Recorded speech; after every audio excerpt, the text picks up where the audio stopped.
Amazing audience, good morning. We are live in Oregon, specifically. Ashland. Okay, Ashland. I was like, do I give location? We're in Ashland right now. But yeah, it's been amazing. Last night we drove through some fires. Well, smoke actually, not fires. It's intriguing to experience this. Last time I had the podcast going, I was talking to individuals and they told me like it's really smoky. And with my island experience, I was like, how smoky could it be, right? But it's really smoky, like you could not see too far out. But the positive thing is we're live with Michelle, and we start in the morning, day 51, with Michelle Nagel. How are you doing? I'm doing well. How are you? It's a pleasure to meet you face to face. Nice to meet you. Wow, you're real. Yeah, I am. Isn't that amazing? I have to check sometimes. Yeah, sometimes you need to check, yeah. I do check sometimes. That's the shake hand, like to show, there's no green screen here. Yes. So the last time we spoke about a few things. It started with the conversation of you being sexually abused and how you would change that around, right? Yes. We spoke about your book. What's the name of your book? Suffering? Suffering is optional. Step out of darkness into the light. Love it, love it. Love it. Yeah, we definitely stepped into the light today. And you spoke about resilience. Yes. Right. So that was definitely the summary. You did speak about your earliest childhood memory, which is slipping me at the moment. I'm not sure what it was. Do you remember what it was? I don't remember which one specifically I told you about. It was a while. Yeah, it'll probably come to me. But do give us an update as to what is going on, what's new in your life. What's new in my life? I'm getting more opportunities to practice resilience. It's been a major upheaval in my life this last year. And I've had a lot of opportunity to contemplate about, do I really believe what I teach? Do I believe all that stuff about that how I respond is a choice? And I do. It is a choice. I get to choose where I go from here. I didn't choose the circumstances. But I get to choose what I'm going to do with what I'm given. Yeah. And I can choose to be a good person, or I can choose to be not a nice person, and I choose to be good.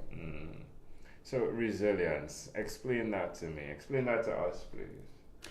Resilience, we think about resilience as our ability to bounce back from something. But resilience is actually more than that. It's also what do you do in order to prime the pump so that you have the resilience when the bad thing happens.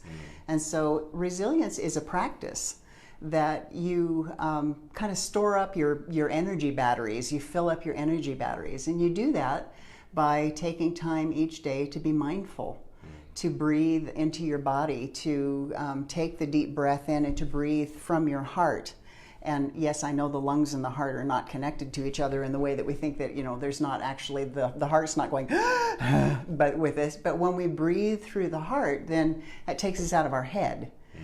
Our head is our escape pod.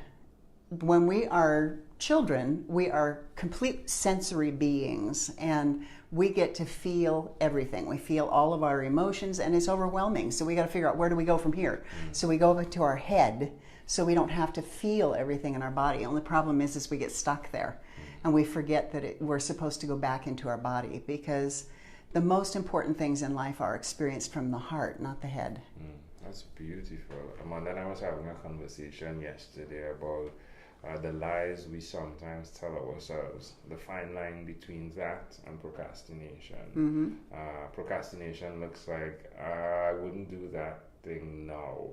Right? And then there's the other side of the line where I'm lying to myself, where I'm saying I'm not good enough to do that now. Where do you draw that line from the perspective of resilience? How do you apply resilience to that? Resilience is a choice. You have to, it kind of folds into that too, about whether or not you think you're good enough, or whether or not you think you deserve whatever it is that happened to you.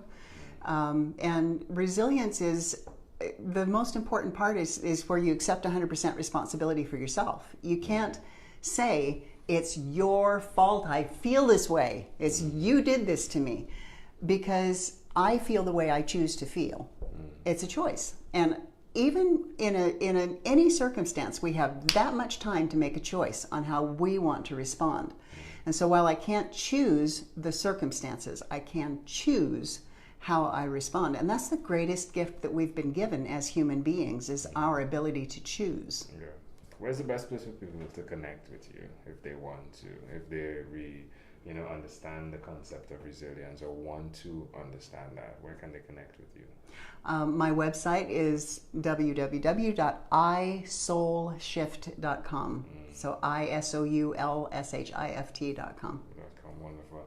All right, so one of the segments we cover is your own unique real shoes, right? Mm-hmm. And it speaks about the shoes that you've worn up to this time, right? Because some people would see your shoes and be like, I don't want to wear those shoes, right? What are some shoes you've worn through the years of your life?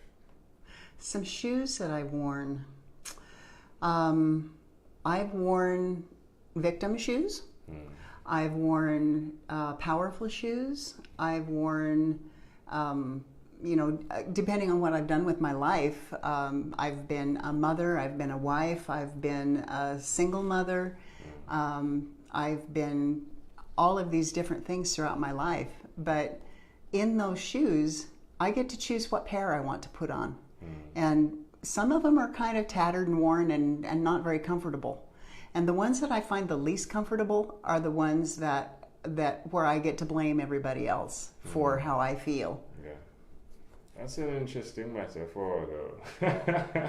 So my shoes look like, right now, like just slip-ons, right? As a mother, what were those shoes looking like, though? What were your shoes physically looking like as a mother? My shoes physically as a mother would probably be running shoes with probably something that one of the kids threw up on them. And then as a wife, what will your shoes look like as a wife? As a wife, they're comfortable but beautiful at the same time. As an entrepreneur? As an entrepreneur, those shoes pinch sometimes.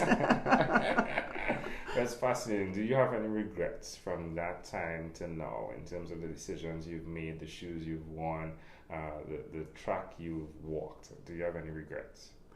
I have regrets that I wasn't able to be a better person sooner. Although I know that was my journey and that was my path, and I had to take those steps in order to grow and learn. But looking back, I could wish that I had gotten there quicker. Yeah. What are you excited about right now? I'm excited about some certifications that I'm getting. Tell me. Well, one of them is a HeartMath certification. HeartMath is actually a piece of software that you can use to tell what your internal state is. So it's a way to help you scientifically look at something and go, I'm not in coherence. Perhaps I ought to do some breathing and some gratitude and some appreciation in order to bring my body back into balance again. Yeah. So you're constantly revising, making sure you're up to point to be able to help. The heart thing, though, what institute does that, though? That's intriguing. It's HeartMath Institute. Oh, that's the name of the institute. That is the name of it, yes. All right. So when you heard that this guy from the Caribbean was coming to meet you, what did you think? I thought it was cool. Yeah. I did, yes. I'm so grateful that you brought your wife with you, and just I have such awe that you have that kind of a vision that you would do something like that. That takes a lot of guts. Yeah, I appreciate it. It didn't feel like guts, though. I'm telling you, I just didn't feel like guts. So you are the person that I can reach out for to tell me about resilience, right? Yes. Your life story is one that you've experienced some challenges, and now you are expanding your story to help others. What's one story you've seen that is very similar with women that has occurred over and over that isn't told by the woman? That isn't told by the woman. That would be our stories of abuse. We don't talk about that because we blame ourselves somehow as being responsible, because society does that to us. If somebody abuses us or harms us in any way, it must be our fault, because we've heard that, well, she asked for it, even though it's not true. Somewhere back there in the back of our head, we still think what did I do? And I can't tell anybody, because if I tell them, they'll think less of me, and all of that is nonsense. But it's it still is, it's a cultural thing that we have to overcome, because the stories must be told, because we can't help each other, we can't strengthen each other and support each other and share love with each other unless we can say, I get that, I've been there, I understand, or I understand it's not your fault. So I knew a woman that was 70 years old that I was working with, and she was abused by her father when she was 10 years old. And all through that time, she'd gone to counselors for like 40 years. And each one of them kept saying to her, well, suck it up, Buttercup, because other people have had it much worse than you have. And so all I said to her was, I am so sorry that you had that experience. What a traumatic thing, and how it has affected your entire life. And she began to cry, and she said, you are the first person who has ever validated me. And so she'd lived for 60 years with that anguish, and I validated her. We need to validate each other. We need to love each other. We need to hold space for each other and keep each other safe. Yeah. What's the best first step you would suggest to someone that may be listening that may have experienced something like that? Don't stop talking. Tell somebody. Just keep telling somebody until you find somebody who will listen to you.